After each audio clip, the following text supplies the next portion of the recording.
नमस्कार। मैं श्रीमती प्रेम परिहार, सहायक आचार्य, राजकीय बांगड़ महाविद्यालय डीडवाना, और हम पढ़ रहे हैं BCom part third, paper first का topic network techniques and line of balance. पिछले वीडियो में हमने इसके अंतर्गत यह जाना था कि तंत्र प्रविधियाँ क्या होती है। तंत्र प्रविधि का आशय जाना था हमने, किसे तंत्र कहते हैं, किसे प्रविधि कहते हैं, और तंत्र प्रविधियों के नवीनतम स्वरूप क्या क्या हैं। बताया भी था मैंने आपको कि कम से कम 4 या 5 के नाम आपको याद करने हैं, क्वेश्चन पूछा जाता है अक्सर। इसके बाद में हमने जाना था कि तंत्र प्रविधि विश्लेषण के उद्देश्य क्या है, तंत्र प्रविधियों का उपयोग किन किन उद्योगों में किया जाता है, कैसे किया जाता है, उसके बारे में जानकारी दी थी। साथ ही हमने तंत्र के लिए जो शब्द प्रयोग में आते हैं उनके बारे में चर्चा की थी, जिसके अंतर्गत हमने घटना अथवा बंद, जिसे हम नोड कहते हैं, उसके बारे में विस्तार से जाना था। और हमने जाना था कि घटना जो है वो 3 तरह की हो सकती है और तीनों के क्या क्या स्वरूप है उसके बारे में हमने विस्तार से जानकारी ली थी। आज हम इसके आगे के बिंदुओं पे चर्चा करेंगे। चलिए आए देखते हैं हम। क्रियाएं, क्रियाएं यानी एक्टिविटीज़।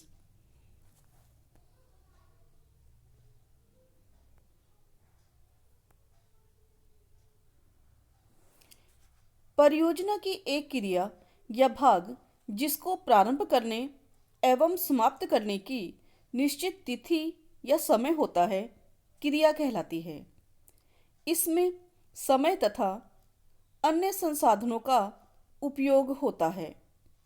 जैसे कि उदाहरण के रूप में अगर हम देखें तो मशीन संस्थापना, विदेशी विनिमय व्यवस्था आदि क्रियाएं हैं।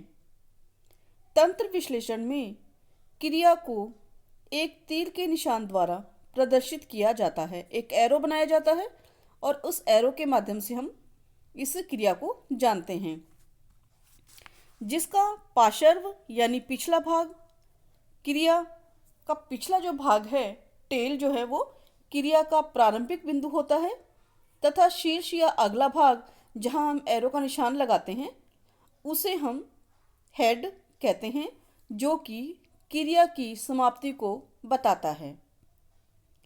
यहाँ तीर की लंबाई का कोई महत्व नहीं होता है। एक क्रिया का संपादन एक व्यक्ति अथवा व्यक्तियों के समूह द्वारा किया जाता है। एक क्रिया का संपादन एक व्यक्ति अथवा व्यक्तियों के समूह द्वारा किया जाता है। क्रिया को कोई नाम दिया जाता है, जैसे कि ABC, ऐसे कोई नाम दे दिए जाते हैं, जिसे तीर के निशान के नीचे लिखा जाता है, और क्रिया को पूर्ण करने वाले समय को तीर के निशान के ऊपर लिखा जाता है। क्वेश्चन जब हम करेंगे तो आपको और अच्छे से समझ में आएगा। तीर के निशान के नीचे क्या लिखेंगे हम? क्रिया का नाम लिखेंगे। और तीर के निशान के ऊपर क्या लिखेंगे हम? उसमें लिखेंगे लगने वाले समय को। क्रियाएं 3 प्रकार की होती हैं, जिनमें पूर्ववर्ती तथा उत्तरवर्ती क्रिया। क्रिया जो किसी विशेष क्रिया के प्रारंभ होने से पूर्व पूर्ण हो जानी चाहिए, पूर्ववर्ती क्रिया कहलाती है, और जो किसी विशेष क्रिया का अनुसरण करे उसे उत्तरवर्ती क्रिया कहते हैं। यानी कि पहली क्रिया के पूर्ण होने के बाद ही दूसरी क्रिया शुरू अगर होती है तो उसे पूर्ववर्ती क्रिया कहते हैं, और किसी विशेष क्रिया का अगर अनुसरण किया जाता है तो उसे उत्तरवर्ती क्रिया कहा जाता है। अभीष्ट या क्रांतिक क्रिया। अभीष्ट क्रिया वह होती है जिसे पूरा करने में उसके अनुमानित समय से अधिक समय लग जाता है, जिससे संपूर्ण परियोजना के पूर्ण होने में विलंब हो जाता है। यानी कि वह क्रिया जिसको तय समय से ज़्यादा समय लगता है, यानी अगर हमने एक हफ्ते की बात की थी कि 7 दिन में हमारा ये काम पूरा होना चाहिए, यह क्रिया पूरी होनी चाहिए, लेकिन वह 7 की बजाय 9 या 10 दिन में अगर वह क्रिया पूरी होती है तो वह अभीष्ट क्रिया या क्रांतिक क्रिया या क्रिटिकल एक्टिविटी कही जाएगी। और इसी की वजह से हमारा परियोजना का जो काम है वह भी देर से पूरा होता है। एक क्रिया जब अभीष्ट कही जाती है तब इसका शीघ्रतम समय यानी अर्लीस्ट स्टार्टेड टाइम तथा इसके द्वारा प्रयुक्त किया गया समय जो विलंबतम प्रारंभ समय है यानी लेटेस्ट के बराबर होता है। एक अभीष्ट क्रिया को गहरे तीर के निशान से प्रदर्शित किया जाता है। यानी अगर हमें पता चल जाता है कि यह हमारी क्रिया जो है वह अभीष्ट क्रिया है तो उसे हम डार्क एरो के माध्यम से इंगित करेंगे। इसको डार्क करने से मतलब यही है कि यह हमें बता पाए कि हमारे यह जो काम है, यह हमारी यह जो क्रिया है बाकी गैर अभीष्ट क्रियाओं से अलग है। गहरा रंग होगा, हम हमारे तंत्र में यानी आरेख में हम तुरंत पहचान लेंगे कि यह हमारी अभीष्ट क्रिया है। अगली जो क्रिया है हमारी वह है गैर अभीष्ट क्रिया। जिन क्रियाओं में शीघ्रतम प्रारंभ तथा विलंबतम समाप्ति के मध्य लगने वाले समय उस क्रिया के अनुमानित समय से अधिक होता है, गैर अभीष्ट क्रियाएं कहलाती हैं। दूसरे शब्दों में ऐसी क्रियाओं के लिए अप्रयुक्त समय का आयोजन होता है, इसलिए यदि इनके पूर्ण करने में अनुमानित समय से अधिक समय भी लगता है तो परियोजना के पूर्ण होने में विलंब नहीं होगा।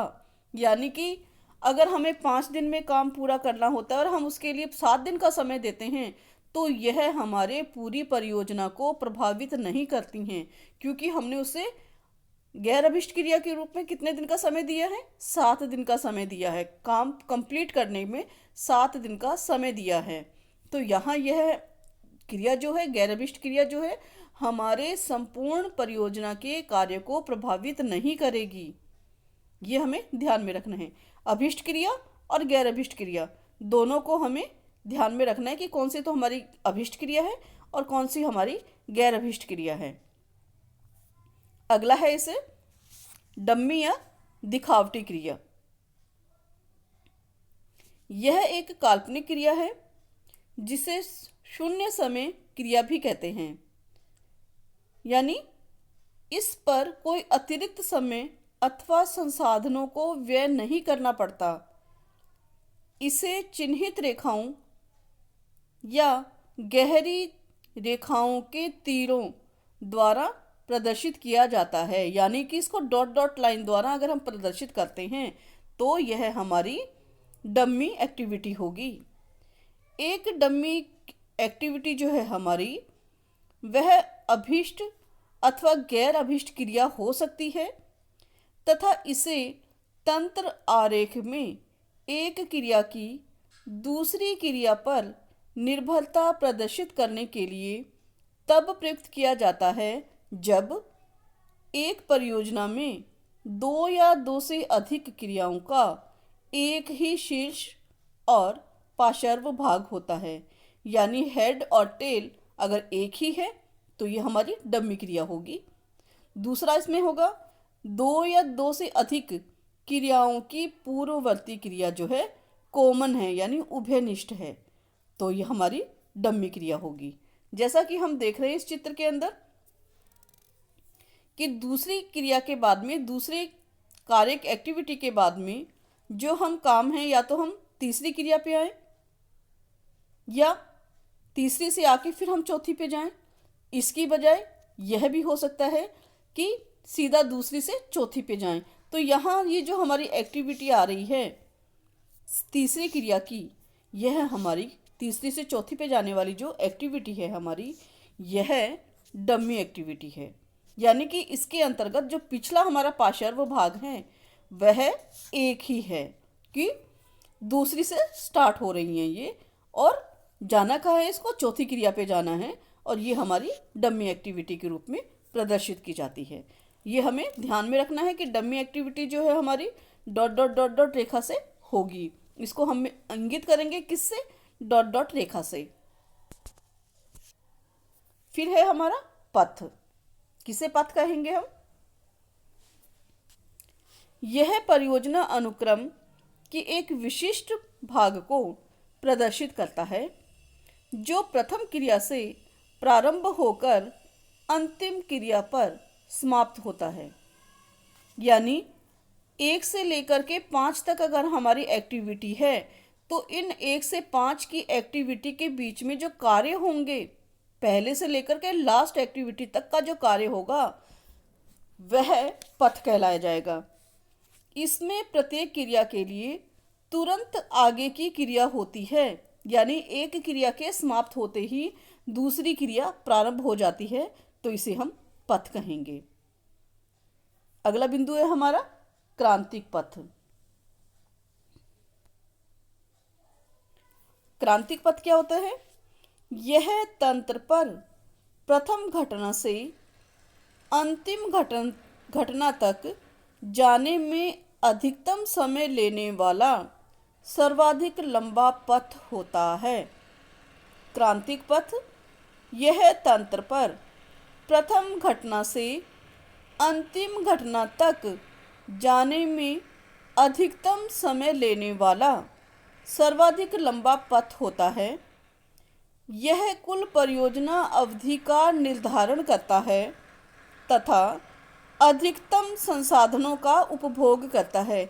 यानी इस क्रिटिकल पाथ के माध्यम से ही हम जान पाएंगे कि परियोजना की कुल अवधि क्या है और इसकी अधिकतम संसाधन कितने हमें चाहिए, क्योंकि यही वह पथ है जो कि कुल अवधि का निर्धारण करता है और अधिकतम संसाधनों का उपभोग करता है। अगला है इसमें अवधि।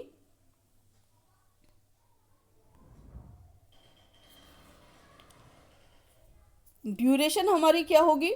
किसी कार्य अथवा क्रिया को पूर्ण करने के लिए अनुमानित अथवा वास्तविक समय अवधि कहलाती है। यानी कितना टाइम में, कितने समय में हमारी जो क्रिया है वह पूरी हो जाएगी, उस अवधि को, उस समय को अवधि के रूप में जानते हैं। जैसे 5 हफ्ते, 7 हफ्ते, 28 दिन, 20 दिन, ये जो है हमारी ड्यूरेशन कहलाएगी। इसकी अवधि भी निम्न प्रकार से हो सकती है।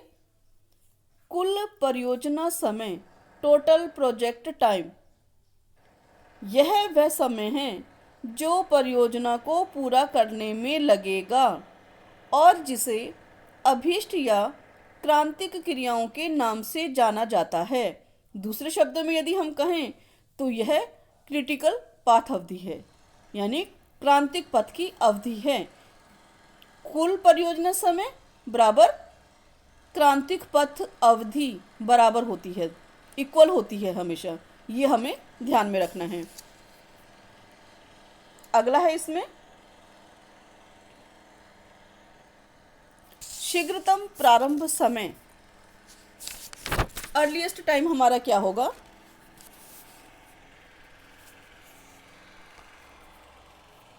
यह वह शीघ्रतम संभावित समय है जिसे एक क्रिया को प्रारंभ किया जा सकता है और जिसकी गणना तंत्र आरेख में प्रथम क्रिया से अंतिम क्रिया तक जाकर की जाती है। यानी पहली घटना से लेकर के लास्ट तक की जो क्रिया, घटना की क्रिया है, उसको टोटल जो है वह हमारा शीघ्रतम प्रारंभ समय है। इसकी गणना किससे करेंगे हम? प्रथम क्रिया से अंतिम क्रिया तक जाने का जो समय है उसके माध्यम से करेंगे। शीघ्रतम समाप्ति समय, यह वह शीघ्रतम समाप्ति समय है जिसमें एक क्रिया को समाप्त किया जाना चाहिए। शीघ्रतम समाप्ति समय यानी इस क्रिया को इस अवधि तक तो समाप्त कर ही देना चाहिए, शीघ्रतम समाप्त कर देना चाहिए। कैसे गणना करेंगे इसमें? शीघ्रतम समाप्ति समय के अंदर क्या क्या जोड़ेंगे? इसमें क्रिया की अवधि अगर हम जोड़ देंगे तो ये हमारा शीघ्रतम समाप्ति समय जो है, प्रारंभ का समय और क्रिया की अवधि दोनों को शामिल करते हुए शीघ्रतम समाप्ति समय की गणना की जाती है। प्रारंभ समय जो हम ऊपर बता चुके हैं आपको, उसके अंतर क्रिया की अवधि को और जोड़ देंगे। जैसे ही हम एक घटना से दूसरी घटना के अंदर जाते हैं तो इसके अंतर्गत हम क्रिया की अवधि का समय जोड़ते जाते हैं। डॉट के ऊपर हम लगाए जो हम बनाएंगे ना चक्कर सर्किल, जब हम क्वेश्चन सॉल्व करेंगे इसका तंत्र आरेख का, तो आपको समझ में आएगा कि क्या है ये चीज़, कैसे कैसे हम जोड़ते हुए जा रहे हैं और शीघ्रतम समाप्ति समय की हम गणना करेंगे। अगला है हमारा विलंबतम प्रारंभ समय। यह वह समयावधि है, वह संभावित समयावधि है जिसमें कुल परियोजना समय को प्रभावित किए बिना एक क्रिया को प्रारंभ कर देना चाहिए। यानी कि विलंबतम प्रारंभ समय जो हमारा है, विलंबतम समाप्ति समय, लास्ट जो एक्टिविटी है वो माइनस क्रिया की अवधि, ड्यूरेशन ऑफ दैट एक्टिविटी। इसमें हम जब हम यहाँ ऊपर वाला देख रहे हैं शीघ्रतम समाप्ति समय जो है, उसमें तो हम ऐड कर रहे हैं ड्यूरेशन ऑफ दैट एक्टिविटी और यहाँ हम लेस करेंगे duration of the that activity. दोनों के अंदर ये फर्क है। और विलंबतम प्रारंभ समय की गणना करने के लिए इस चीज़ को आपको ध्यान में रखना है। फिर है विलंबतम समाप्ति समय। यह वह विलंबतम संभावित समय है जिसमें एक परियोजना को पूरा किया जाना चाहिए यदि अनुवर्ती या पूर्ववर्ती क्रियाओं एवं पूर्ण परियोजना समाप्ति में विलंब न हो। इसकी गणना तंत्र आरेख में अंतिम घटना से प्रथम घटना की ओर विपरीत चलकर गणना की जाती है। लास्ट बिंदु से प्रारंभिक बिंदु की ओर आएंगे हम तो विलंबतम समाप्ति समय की गणना करेंगे। शीघ्रतम समाप्ति समय में क्या होता है, प्रारंभ समय में क्या होता है, शीघ्रतम के अंदर प्रथम क्रिया से लेकर के लास्ट तक जाते हैं और विलंबतम में क्या होगा, लास्ट से हम प्रथम की ओर आएंगे तो इसकी गणना होगी। अगला मुख्य बिंदु जो है फ्लोट, ढील अथवा अप्रयुक्त समय। यह वह समय है जिसे एक गैर अभीष्ट या क्रांतिक क्रिया बिना परियोजना की अवधि को विलंबित की जा सकती है। फ्लोट या ढील एक क्रिया को पूर्ण करने के लिए उपलब्ध समय और उसे पूर्ण करने के लिए आवश्यक समय का अंतर है। ये जो हमारे स्लैक्स हैं इसका संबंध घटना से होता है और फ्लोट का संबंध क्रिया से होता है। स्लैक्स का उपयोग पर्ट में और फ्लोट का उपयोग सीपीएम में करते हैं। जब हम ढील की बात करते हैं तो इसका मतलब है कि हम पर्ट के बारे में बात कर रहे हैं और जब हम फ्लोट्स की बात कर रहे हैं तो इसका मतलब है हम सीपीएम की बात कर रहे हैं। ये फ्लोट या ढील निम्न प्रकार से हो सकते हैं, जिसमें है पहला कुल फ्लोट। यह वह अतिरिक्त समय है जिसे एक गैर अभीष्ट या क्रांतिक क्रिया बिना परियोजना अवधि में वृद्धि किए उपभोग करती है। कुल फ्लोट पूर्व एवं बाद वाली क्रियाओं के फ्लोट्स को प्रभावित करता है। इसकी गणना इस आधार पर की जाती है कि सभी पूर्व क्रियाएं शीघ्रतम समयों तथा सभी अग्रवर्ती या आने वाली क्रियाएं विलंबित संभावित समयों पर घटित होती है। यदि हम टोटल फ्लोट्स की गणना करें तो एलएसटी में से ईएसटी अगर हम घटा दें या एलएफटी में से ईएफटी अगर हम घटा दें तो टोटल फ्लोट्स की गणना हो जाएगी। यहाँ LST का मतलब क्या है, लेटेस्ट स्टार्ट टाइम, और LFT का मतलब क्या है, अर्लीस्ट फिनिश टाइम। ये आपको ध्यान रखना है, ये बड़ा बड़ा नहीं लिखना बार बार, अर्लीस्ट फिनिश टाइम शॉर्ट में ही लिखना है। जब हम क्वेश्चन करेंगे तो फ्री फ्लोट्स के बारे में हम कई बार पूछ लेते हैं, क्वेश्चन के अंदर 20 नंबर का क्वेश्चन आता है, उसमें पूछ लिया जाता है कि सभी फ्लोट्स की गणना कीजिए, तो उस समय ये आपको सूत्र शॉर्ट रूप के अंदर टेबल के अंदर लिखना होता है। दूसरा है हमारा फ्री फ्लोट। यदि सभी संभावित गैर अभिष्ट क्रियाएं जहां तक संभव हो शीघ्र प्रारंभ होती हों तो आधिक्य समय फ्री फ्लोट होता है।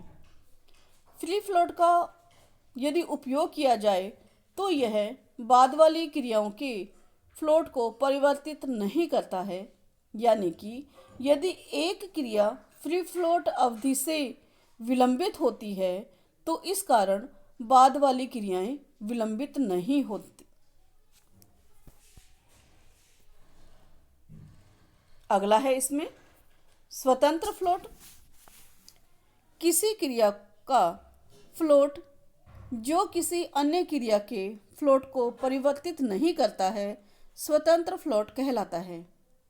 स्वतंत्र फ्लोट का लाभ प्राप्त किया जा सकता है यदि कोई किसी अभिष्ट क्रिया पर उन्हीं प्रयासों को लागू करने के लिए गैर अभिष्ट क्रिया पर किए गए प्रयासों को कम करने में रुचि रखता हो, ताकि परियोजना की अवधि को कम किया जा सके।